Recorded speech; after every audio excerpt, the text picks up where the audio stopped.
Nah, yuk kita lanjutkan ke Bu Pena halaman 160, muatan pelajaran PPKN.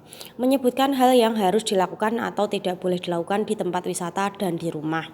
Di tempat wisata terdapat hal yang harus dilakukan atau tidak boleh dilakukan.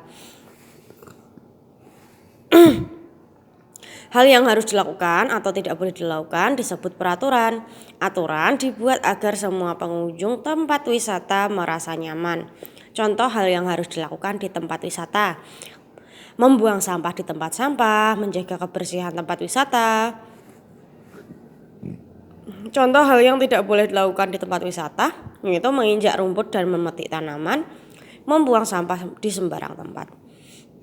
Selain di tempat wisata, di rumah juga ada hal yang harus dilakukan atau tidak boleh dilakukan. Contoh hal yang harus dilakukan di rumah: menjaga kebersihan kamar, membantu ibu membersihkan rumah. Contoh hal yang tidak boleh dilakukan di rumah yaitu meletakkan sepatu di rak sepatu. Meletakkan sepatu tidak di rak sepatu, membuang sampah sembarangan. Itu dua hal ini tidak boleh dilakukan ya. Nah, sekarang di rumah tugasnya yang Bu Pena halaman 161 yang atas, kerjakan soal-soal berikut. Berilah tanda centang pada sikap yang harus dilakukan atau silang jika tidak boleh dilakukan di tempat wisata.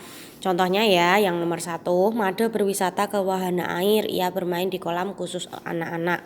Nah, ini kan harus dilakukan ya. Kalau anak kecil itu ya bermainnya di kolam yang khusus anak-anak, karena airnya itu sudah ditakar untuk anak-anak. Jadi